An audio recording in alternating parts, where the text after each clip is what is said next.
안녕하세요. 오늘도 사연살롱을 찾아주셔서 감사합니다. 얼마 전 재혼까지 실패하고 다시 아이 하나 키우고 있는 돌싱녀로 돌아온 사람이에요. 재혼은 혼인신고도 안 하고 인연을 끊었기에 그나마 다행인 건지 아닌지 모르겠네요. 날이 추워지니 마음도 더 싸늘해집니다. 그렇다고 옆구리가 시리거나 외롭다거나 한 건 아니에요. 사람에 대한 신뢰가 많이 떨어졌을 뿐이죠. 새로운 사람 만나기가 무섭기까지 하다니까요. 그냥 지금까지의 지인들만 평생 알고 지냈으면 좋겠다는 생각이 드는 요즘입니다. 세상엔 참으로 별난 사람들이 많은 것 같아요. 제 자신을 꽤나 상식적이라 생각했는데 제 상식을 완전히 뛰어넘는 사람들이 많더군요. 그야말로 선 넘는 사람들, 예의를 밥 말아먹은 사람들이 그렇게도 많더라고요. 이번에 재혼했던 남자는 우리 아이도 아빠라고 서슴없이 부르며 잘 따랐기에 정말 좋은 가정 꾸려보고 싶었는데 비상식적인 신우 시모가 미친 짓을 벌이는 바람에 학을 떼고 갈라서 버렸네요. 그것도 신혼여행에서 온 바로 다음날 말이죠. 제가 그토록 두 번째 결혼 생활을 잘 꾸려가고 싶었던 이유는 첫 번째 결혼은 아이를 갖고 만삭일 때 사별했기 때문이에요. 무려 출산을 2주 앞둔 9개월 때 남편의 사고 소식을 듣고 말았죠. 그땐 정말 하늘이 무너지는 줄 알았어요. 세상에서 내가 가장 불행한 사람이라고 느껴졌죠. 남편 없이 우리 아들을 출산하고 얼마나 많이 울었는지 몰라요. 그 후로 저 혼자 아이 키우며 참 힘든 날도 많았어요. 그럴 때마다 사연살롱의 사연들을 함께하며 나보다 더 삶이 힘들고 기구한 사연을 가진 사람들이 많구나. 내 사정은 아무것도 아니었어. 난 친정 엄마 아빠가 계시는 걸 뭐. 라고 느끼며 위로받았던 것 같아요. 제가 지금 사연살롱에 사연을 보내고 있는 이유도 바로 그거예요. 어떤 식으로든 저의 이야기가 누군가에게 도움이 되었으면 좋겠네요. 제 이야기도 그닥 희망적인 것은 아니지만 혼자만 힘든 일 겪는 게 아니라는 생각만 해도 좀 힘이 나더라고요. 그럼 용기 내어 제 이야기를 털어놔 볼게요. 끝까지 경청해 주시면 감사하겠습니다. 어렸을 적 제 상황은 참 평탄하고 평온했던 것 같아요.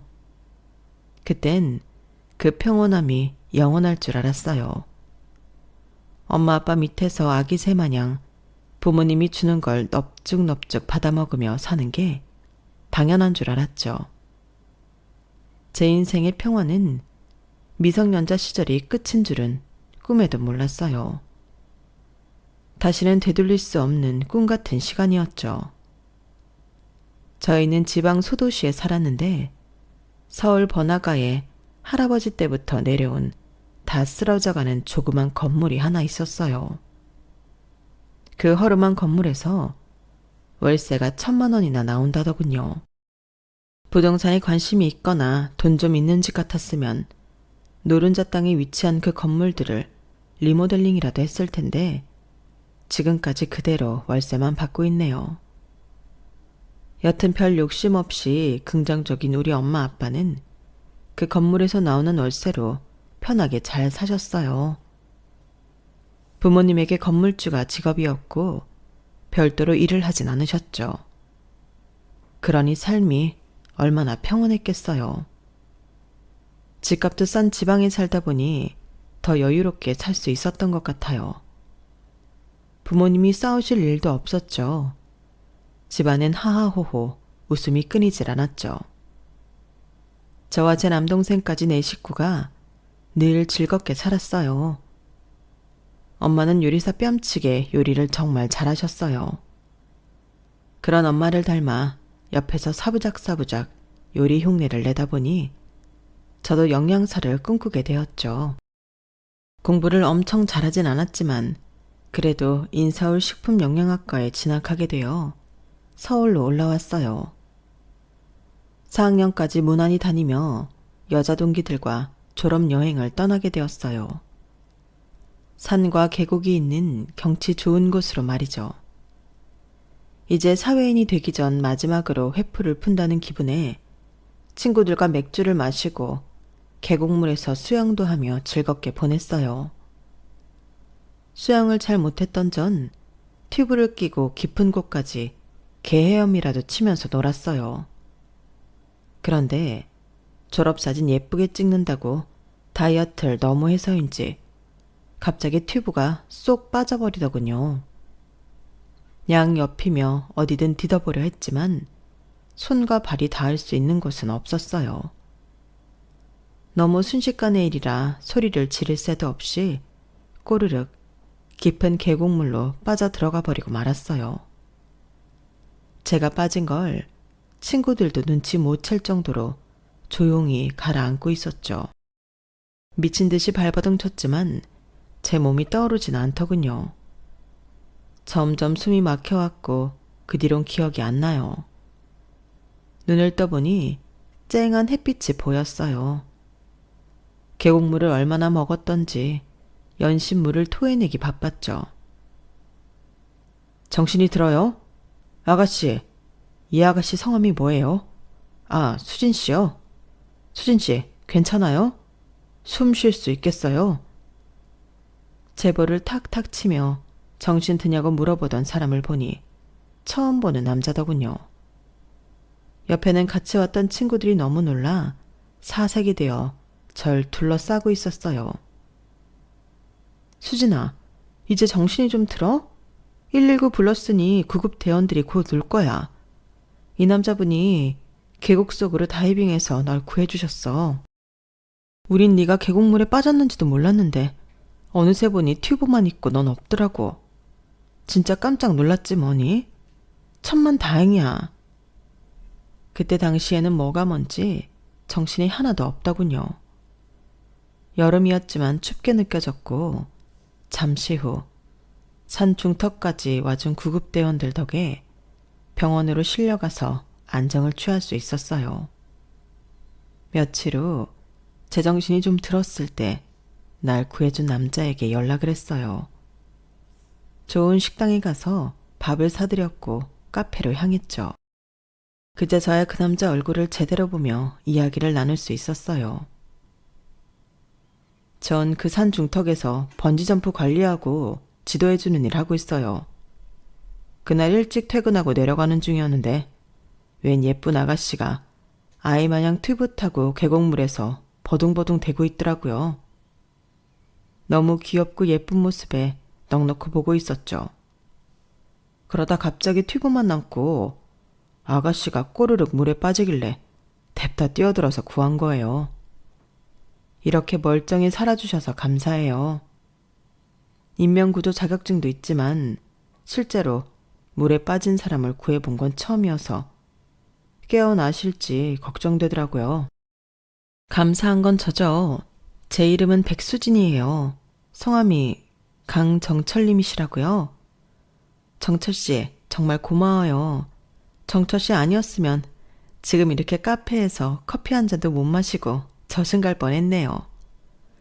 제가 사례라도 하고 싶은데 약소하지만 봉투 좀 받아주시겠어요?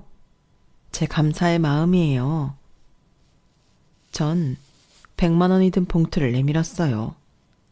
생명의 은인이니 이렇게라도 보답해야 한다고 생각했죠. 그는 봉투를 한사코 거절했어요. 정이 저한테 살해하고 싶으시면 앞으로 수진 씨를 만나볼 기회를 좀 주시겠어요? 계곡에서 물놀이하는 모습을 처음 보고 하늘에서 내려온 선녀인 줄 알았네요. 그의 제안에 전 좀 난감했어요.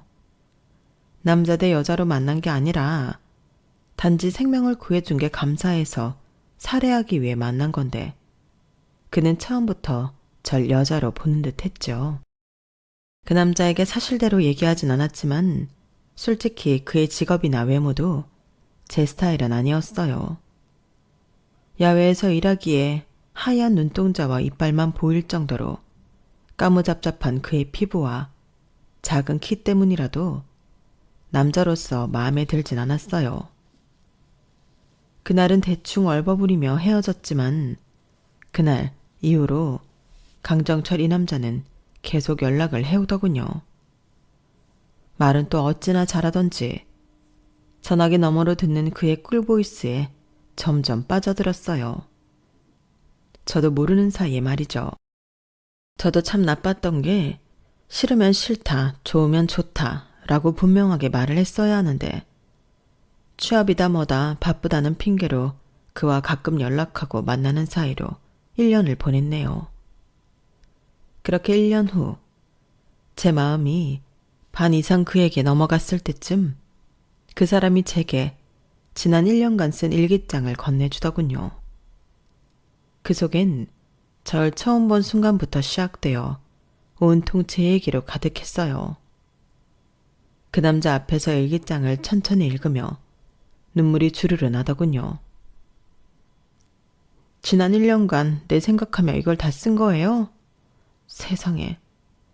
누군가 날 위해 이렇게 정성을 들여준 건 부모님 말고는 처음인 것 같아요. 정철 씨, 정말 미안해요.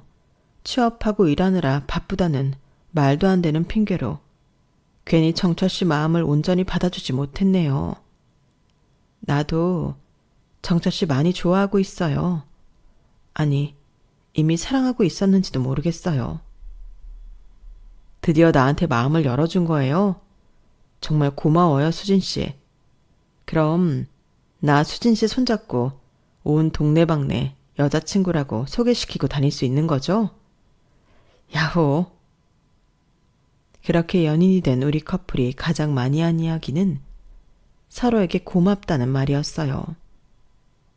왜 진작 이 남자를 안 받아줬지 할 정도로 예의 있고 멋진 남자였죠. 대학 다니며 겉모습만 화려한 양아치 같은 남자도 두어 명 만나봤는데 진짜 마음이 진국인 사람을 만나니 제 심신이 다 평화로워지더군요. 콩깍지가 씌이고 나니 까무잡잡한 피부도 남자다워 보이고 작은 키도 다부지게 느껴졌죠. 정말 믿음직스러웠어요. 남친은 조실부모하고 눈칫밥 먹으며 친척집을 전전하다가 학교도 제대로 마치지 못하고 생활전선에 뛰어들었다고 했어요. 언젠가 여유가 생기면 다 하지 못한 공부를 해보고 싶다고 하더군요. 다소 여유로운 환경에서도 공부하기 싫어서 뺀질거렸던 저의 어린 시절이 생각나면서 괜시리 미안해지기도 했어요. 남자친구와 연애한 지 2년쯤 되자 정식으로 프로포즈 하더군요. 본인 어머니의 유품인 실가락지를 끼워주면서 말이죠. 저만 생각할 것 같으면 그날부로 당장 혼인신고하고 살림 합쳐 살고 싶었지만 지방에서 남자친구 있다는 사실조차 모르시는 부모님 생각을 하니 좀 아득했어요. 은근 보수적인 부모님께서 허락 안 하실 게 불보듯 뻔했거든요. 부모님께 전화로 말씀드리자 노발대발 하시더군요. 단 2시간 만에 저 혼자 살고 있던 서울 오피스텔로 찾아오셨죠. 야, 수진아. 내가 널 어떻게 키웠는데 그딴 남자한테 시집가겠다는 거냐? 그와 나 다름없고. 뭐? 번지점프? 너 진짜 엄마 번지점프하다 죽는 꼴 보고 싶어서 그러냐? 고등학교도 제대로 안 나왔다고. 아휴, 여보. 나 뒷골 땡기네. 나 좀 잡아줘요. 수진 엄마, 진정 좀 해요. 이러다 당신 진짜 쓰러지겠어. 한 차례 푸닥거리를 하고 부모님께선 집으로 내려가셨죠. 저는 남친에게 둘러서 잘 말했어요. 그리고는 머리를 맞대고 방법을 찾아보았어요. 남친은 바로 검정고시에 돌입해 통과하여 고등과정을 마쳤고 제약회사 영업팀으로 취직을 하였어요. 다 우리 엄마 아빠한테 결혼을 허락받기 위해서였죠. 하지만 부모님께선 여전히 강경하셨어요. 또 그 강정철인가 깨강정인가 하는 놈이냐? 안 돼. 아무리 검정고시로 박사학위까지 딴다 한들 싫다고. 싫어. 서울 4년제 나온 네가 왜 그런 남자랑 결혼해야 하는데? 우리 집이 그래도 나름 건물주고 돈도 있는 집인데 적어도 비슷한 수준의 사람은 만나야지. 안 그래? 아무리 그래도 남친과 헤어질 수는 없었어요. 우린 다시 만나서 마지막 방법을 쓰기로 했어요. 참 불효자식이 따로 없지만 그 방법밖에는 없었죠. 몇 달 뒤 우리가 계획한 대로 제 뱃속엔 아기가 생겼어요. 부모님의 반대를 무마하기 위해 혼전 임신을 한 거죠. 참으로 철없는 결정이었죠. 뭐라고? 임신했다고? 아휴, 여보. 우리 착했던 수진이는 어디 가고 이렇게 고집센 여자만 남았는지. 서울로 홀로 대학 보내는 게 아니었는데 이젠 임신까지 했으니 두 손 두 발 다 들 수밖에 없네요. 아, 내 팔자야. 엄마, 아빠, 죄송해요. 아기 아빠 정말 바르고 착한 사람이에요. 한번 만나기라도 해주세요. 만나면 아마 푹 빠지실 거예요. 빠지긴 뭐, 똥숟가내라도 빠지냐? 아, 이왕 이렇게 된 거 얼른 날짜 잡고 결혼식 올리자꾸나. 더 배부르기 전에 말이야.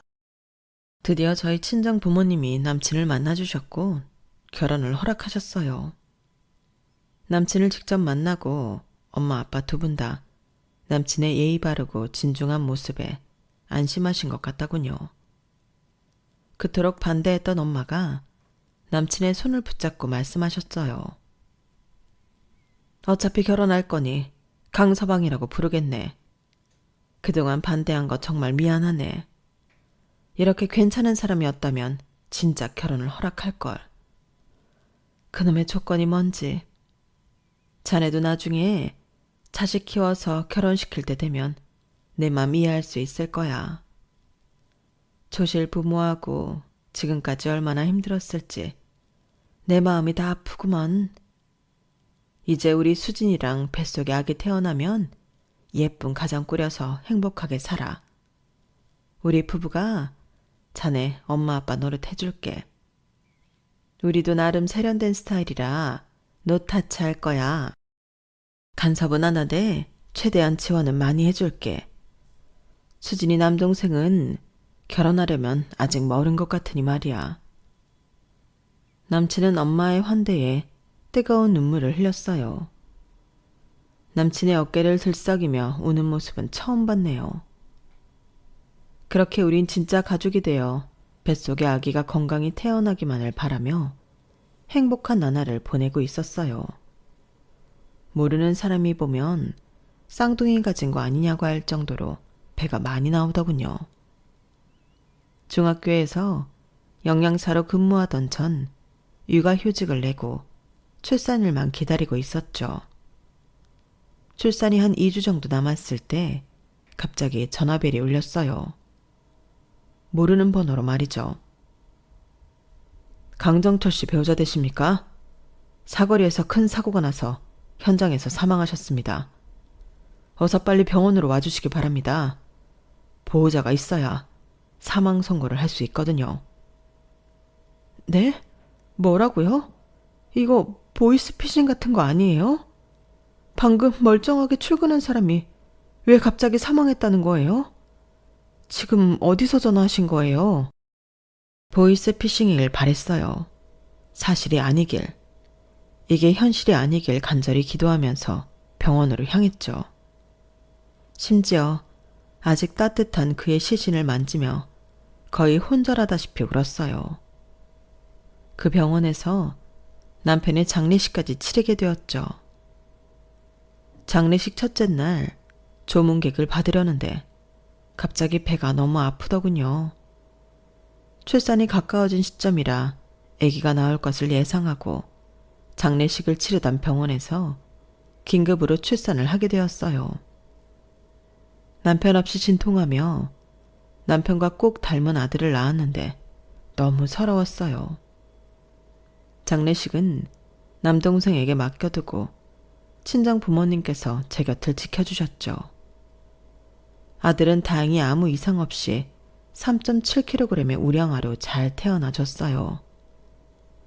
같은 병원에서 남편은 사망 선고를 받고 하루 뒤 아들은 태어나고 제 생에 가장 혼란스러웠던 나날이었죠. 신생아인 아들을 외부로 데려갈 수는 없었지만 의사에게 사정을 말하고 잠깐 데려가서 남편의 영정사진을 보여줬어요. 아들아, 너의 아빠야. 사진 보이니? 우리 아들이 아빠랑 똑같이 생겼구나. 이렇게 무사히 태어나줘서 정말 고마워. 아빠 대신 엄마가 널 평생 꼭 지켜줄게. 사랑해, 우리 아들. 그렇게 아이의 탄생과 함께 저의 완전한 독방 육아가 시작되었어요. 한 5, 6개월 정도 지나자 제 상황을 너무 안쓰럽게 여기던 엄마가 제안하셨어요. 수진아, 아무래도 강서방이 저 세상 간 충격이 다 가시지도 않은 너 혼자 아이 보는 게 마음에 걸린다. 엄마가 서울 올라가서 봐줄 테니 너 다시 영양사 일하는 게 어떻겠니? 아이 보면서 제대로 잠도 못 자고 집에만 있으면 아마 스트레스 쌓여서 미쳐버릴지도 몰라. 차라리 직장 다니는 게 100배 나을 거야. 정말 그랬어요. 역시 아이 키워본 엄마가 제 상황을 잘 아시더군요. 잠도 못 자고 집에서 아이만 키우니 우울증에 빠져 눈물만 나기 일쑤였죠. 엄마의 육아 도움으로 다시금 직장 생활을 했어요. 차라리 밖에서 정신없이 일하니까 남편 잃은 슬픔도 좀 가시는 듯 했죠. 그런데 갑자기 지방에서 혼자 계시던 아빠가 대장암 초기라는 비보를 듣게 되었어요. 생고기도 씹어 먹을 듯이 건강하던 아빠가 암이라니. 고기를 워낙 좋아하셔서 그런 몹쓸병에 걸린 건지 여튼 너무 걱정이 되더군요. 엄마도 충격을 받으시곤 아빠 곁으로 내려갈 수밖에 없었어요. 이미 직장 생활은 다시 시작했으니 관둘 순 없고 베이비시터를 고용했죠. 우리 아들 수찬이는 우유 알레르기가 있었기에 시터에게 우유 들어간 음식은 절대 먹이면 안 된다고 신신당부했어요. 그런데 퇴근하고 보니 수찬이가 알레르기 증상이 일어나고 있더라고요. 시터에게 물어봤죠. 이모님, 혹시 우유 먹이셨나요? 아기 피부가 딱 알레르기 반응이어서요. 아니요. 우유 말고 요크루트랑 치즈만 조금 먹였어요. 아까 놀이터에서 수찬이 친구 엄마가 나눠주길래요. 네? 요크루트랑 치즈가 우유로 만든 거잖아요. 그걸 먹이시면 어떡해요? 아, 참. 아니, 우유 알레르기 있다고 했지. 치즈랑 요크루트도 알레르기 있다고는 안 했잖아요. 진작 말해주든가.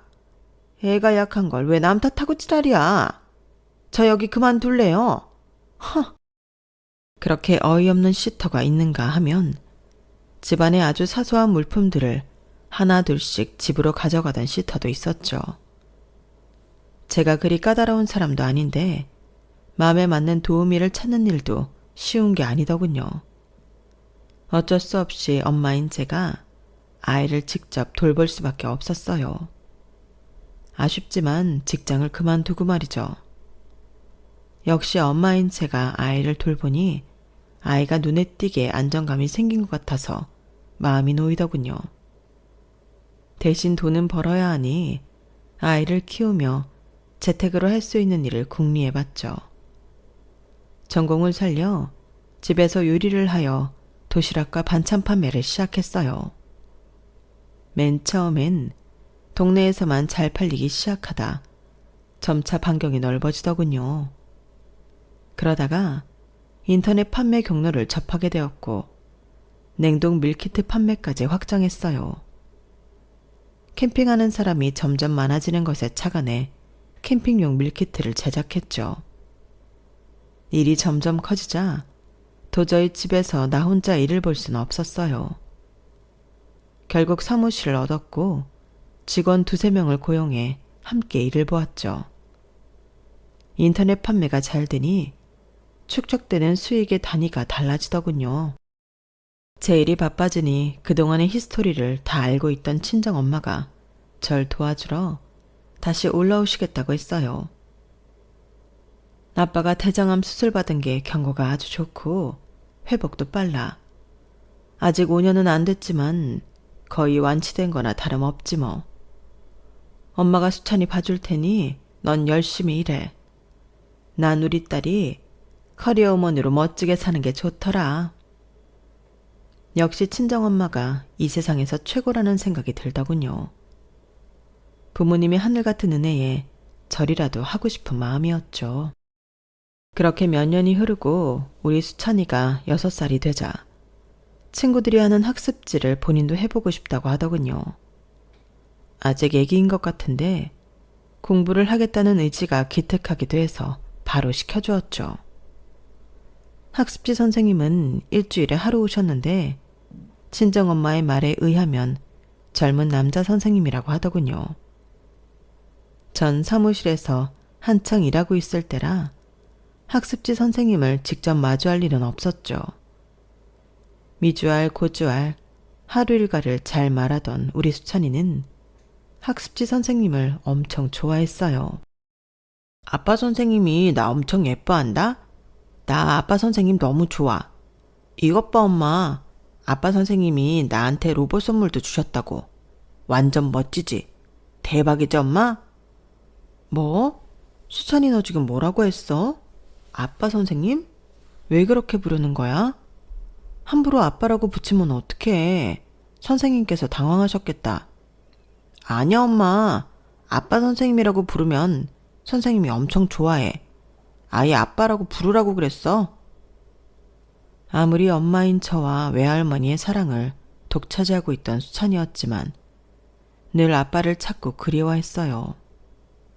다른 친구들은 다 아빠가 있다면서 말이죠. 그런데 저희 친정엄마 또한 학습지 선생님에 대한 칭찬을 많이 하시더군요. 예, 수찬이 학습지 선생님이 그렇게 예의 바르고 젠틀하더라. 나보고 어머님 어머님 하면서 엄청 잘 따르고 말이야. 내가 한 50대 정도로 젊어 보인다나 뭐래나. 그리고 가족 사진 보고 네가 엄청 미인이라고 감탄하더라니까. 우리 수찬이가 자꾸 아빠라고 하니까 허허 웃으면서 수찬이 진짜 아빠가 되어주고 싶다나 뭐라나. 야, 이참에 학습지 선생님이랑 데이트 한번 해보는 게 어떻겠니? 내가 은근슬쩍 물어봤더니 여자친구도 없다더라. 수찬이 엄마에 대해서 이것저것 물어보는 게 너한테 관심이 많은 것 같더라니까. 우리 수찬이도 예뻐하고 말이야. 에이 엄마, 무슨 소리예요. 나보고 재혼하라고? 아, 됐어요. 애 딸린 아줌마를 누가 좋다고 하겠어요. 학습지 선생님도 그냥 하시는 말씀이겠죠.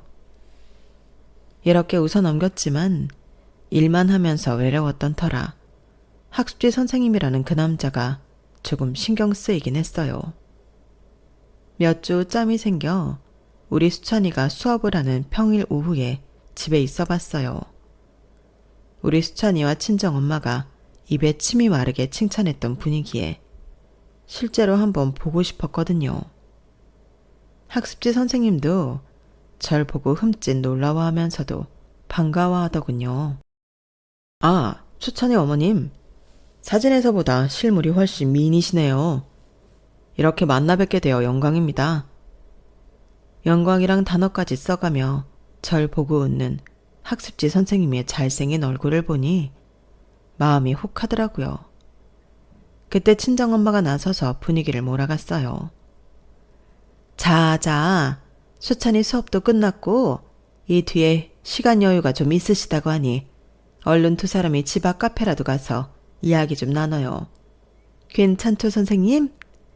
자자, 수찬이는 내가 보고 있을 테니 얼른들 나가요. 그렇게 등 떠밀리는 척하며 같이 카페에 가게 되었어요. 아이 선생님과 이런 자리를 갖는 게 전 좀 어색했지만 학습지 선생님이 매우 적극적으로 나오더군요. 수찬이 할머님께 너무 감사하네요. 제가 평소에 사진으로만 보고 너무 마음에 들어서 한번 만나게 해달라고 많이 어필했거든요. 수찬이 어머님, 예의가 아닌 줄은 알지만 제가 수진 씨라고 불러도 될까요? 아, 네, 그럼요. 근데 결혼도 안 하신 분 같은데 아이 있는 제가 부담스럽지 않으세요? 전혀요. 수찬이를 처음 봤을 때 너무 친근하게 느껴지더라고요. 그렇게 사랑스러운 아이가 아주 잘 따르고 아빠 선생님이라고 불러주니 좋던데요. 가족 사진 속 수진 씨 얼굴 보고 첫눈에 반한 것도 사실이고요. 그래서 사적으로 만나 뵙고 싶었습니다. 학습지 교사와 학부모 사이 말고요. 이런 얘기 꺼내기가 좀 부끄럽기도 하지만 지금도 제 가슴이 두근거리는 걸 보면 사실인가 보네요. 솔직하게 말하는 그의 모습이 좋아 보였어요. 다시는 남자든 재혼이든 제 인생에 없을 줄 알았는데 이민수라는 학습지 선생님이 제 인생에 훅 들어올 줄은 몰랐네요. 민수 씨와 연인 관계가 되었고 우리 수찬이와 함께 셋이 놀이동산도 가고 잘 지냈어요. 아이가 서슴없이 아빠라고 하는 걸 보니 마음이 뭉클하더군요. 우리는 자연스럽게 결혼을 생각하게 되었죠. 남친에겐 시모와 새아빠 그리고 신우가 있었어요. 우리 엄마도 수진씨처럼 오래전 사별하고 홀로 나와 누나를 키웠어요. 아주 교양 넘치는 새아버지와 혼인신고만 하고 사시죠. 다들 형편이 넉넉치 않아 결혼식도 못 올리고 말이죠. 누나는 얼마 전 신내림을 받고 무당이 되기 위해 준비하고 있어요. 근데 그것도 돈이 좀 드나 보더라고요. 내 가족이지만 우리 엄마나 누나나 참 불쌍한 사람들이에요. 특히 우리 엄마가 수진 씨 상황을 잘 이해해 주실 거예요. 동병상련의 마음으로 말이죠. 남친 엄마도 나와 비슷한 상황이었다니 그 말을 듣고는 마음이 조금 놓이더군요.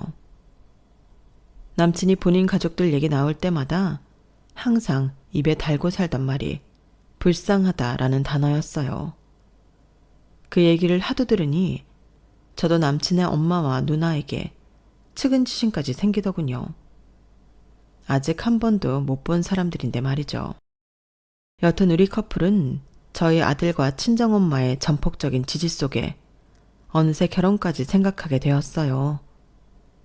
말로만 듣던 남친 가족들을 찾아뵙게 되었죠. 하도 남친에게 말을 들어서 내적 친밀감은 있었어요. 그래도 긴장은 조금 되더군요. 사별한 첫 번째 남편은 조실부무한 사람이었기에 이런 자리는 처음이었거든요. 그런데 원래 다 시댁 식구들은 그런 건지 첫 만남에 오잉? 오잉? 하고 의아한 포인트들이 마구 생겨나더군요. 예비 시모와 신우가 절 향해서 일방적으로 융단 폭격을 가했기 때문이죠. 백수진이라고? 그래. 우리 아들이 총각인 건 알고 있지? 그런데 애 딸린 여자랑 결혼을 허락한 건 그쪽이 도시락 팔아서 돈을 좀 만졌다길래 허락한 거라고.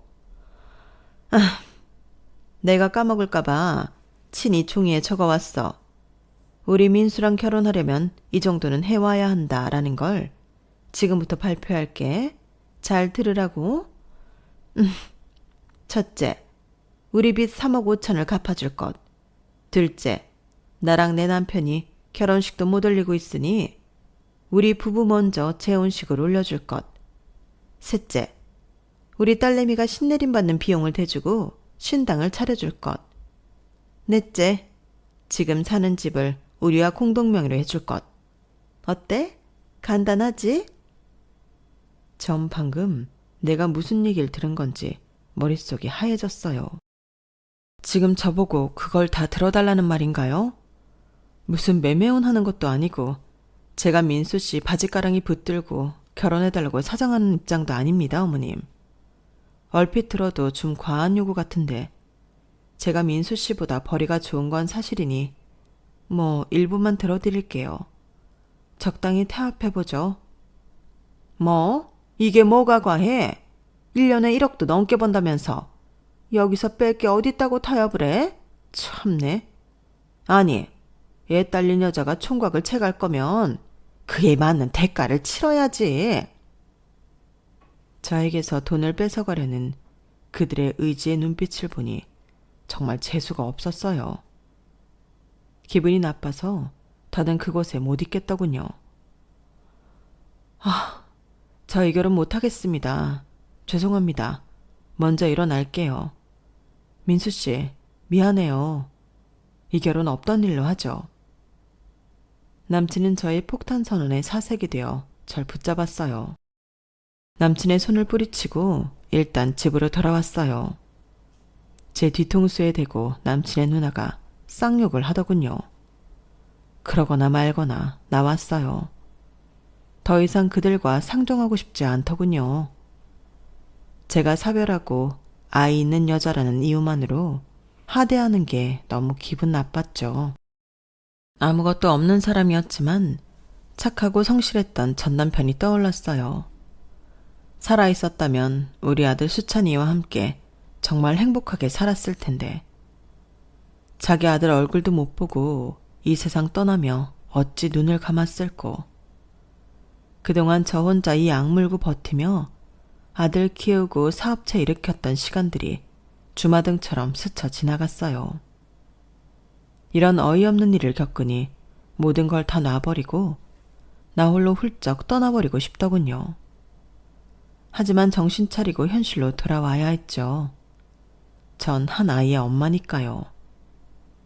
저와 남친의 결혼을 잔뜩 기대하고 있던 아들과 친정 엄마에게 사실대로 말씀드렸어요.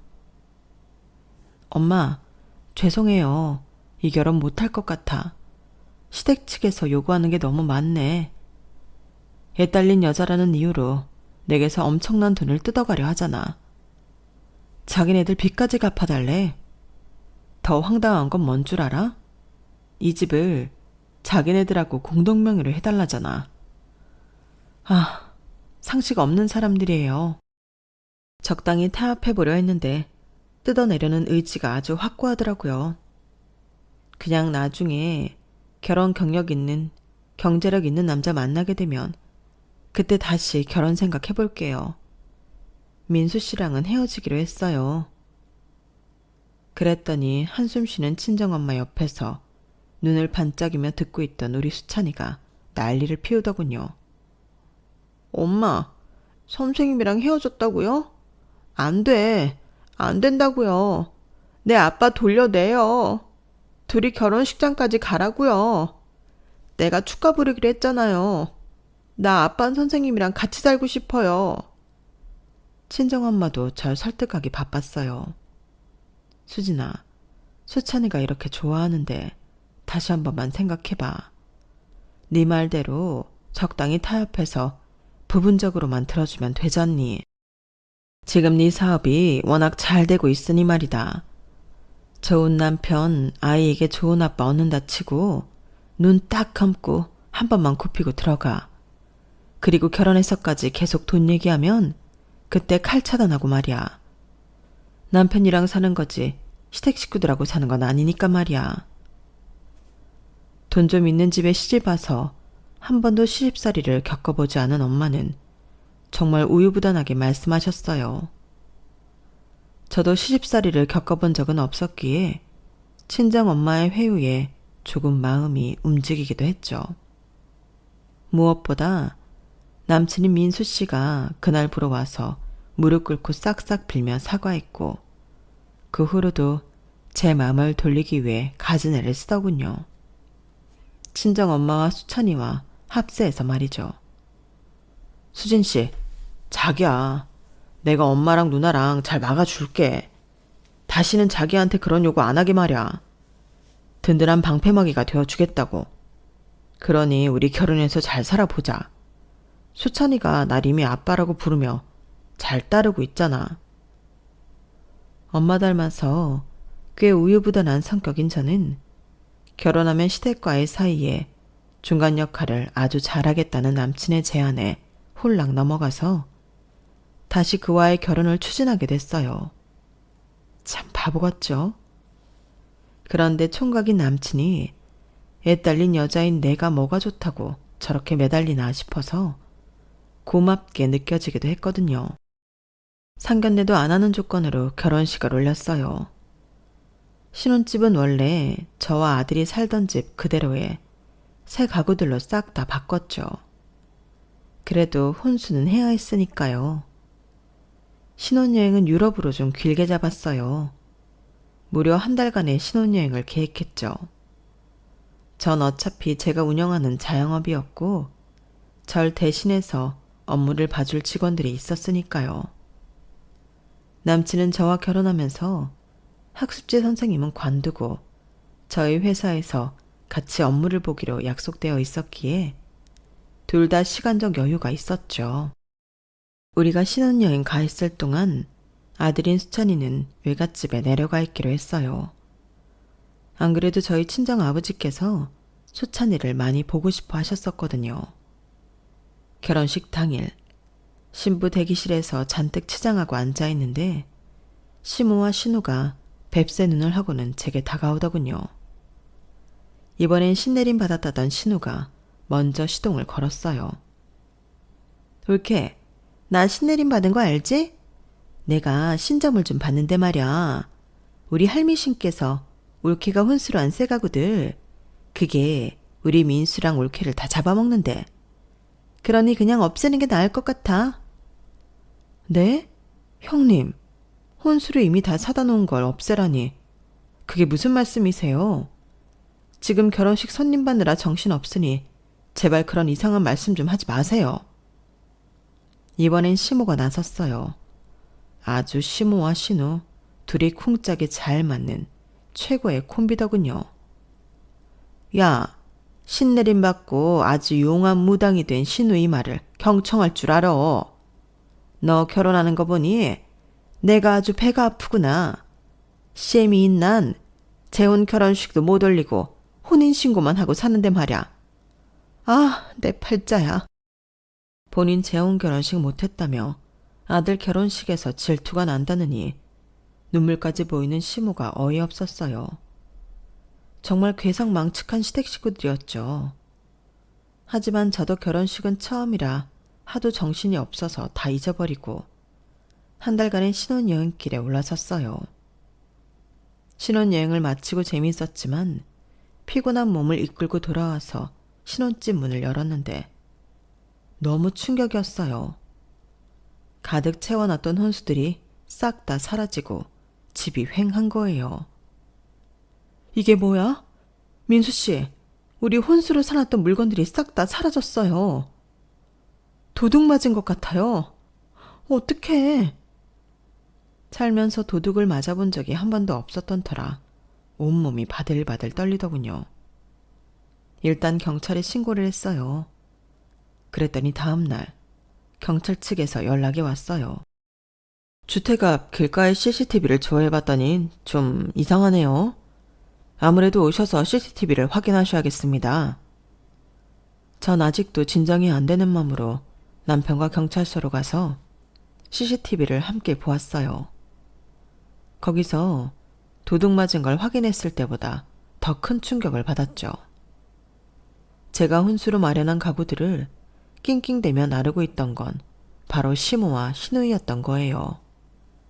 트럭까지 불러서 열심히 나르고 있더군요.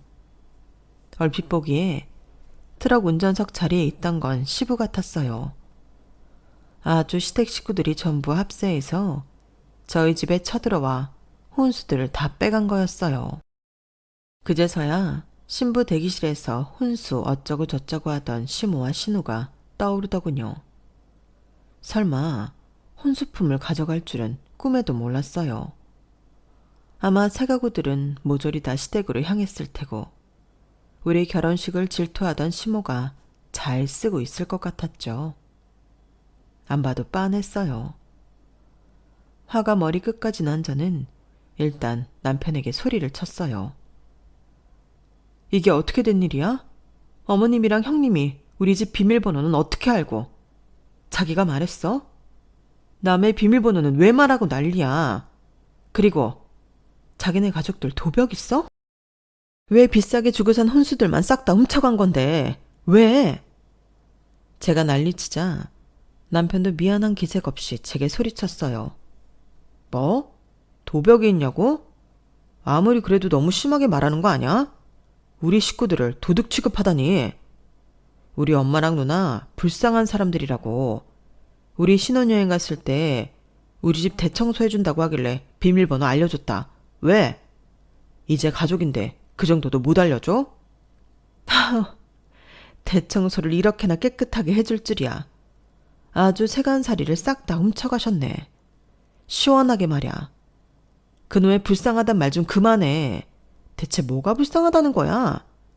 이젠 혼수 다 뺏긴 내 자신이 불쌍하고 무섭기까지 하다. 앞으로 당신이랑 계속 살면 더 이상 무슨 일이 벌어질지 모르겠다고. 이렇게 불안한 결혼 생활 시작하고 싶지도 않아. 어차피 혼인신고도 아직 안 했으니 다시 남남으로 돌아가자고. 혼인신고도 안 한 마당에 갈라서자고 하니 남편의 눈빛이 좀 변하더군요. 자기야, 나 자기 사업체에서 일하게 해준다고 했잖아. 그래서 학습지 선생님까지 관뒀는데 이제 와서 이러면 어떡해. 자기 사업장 수익을 나눠 갖자고 했잖아. 앞으로 미래 투자 계획까지 다 세워놨는데 남남이 되자는 게 말이 돼? 제발 이러지 마. 내가 잘할게. 혼수야, 다시 사면 되잖아. 자기 돈 꽤 있잖아. 날 버리지 말아줘. 어? 이제야 남편이 나와 결혼하겠다며 적극적으로 나선 시꺼먼 속내가 드러났어요. 제 사업이 한창 잘 나가고 있으니 저와 결혼해 수익 좀 챙기려던 거였죠. 그래, 결국 다 돈 때문이었구나. 그럼 나도 철저히 계산적으로 나갈 수밖에. 이 결혼 없던 걸로 하고 경찰에 다시 연락해서 당신의 가족들 절도죄를 최대한 처벌받게끔 할 거야. 두고 보라고. 남편은 제 바지가랑이를 붙잡고 용서를 빌었지만 이미 그의 속내를 다한 만큼 정내미가 뚝뚝 떨어지더군요.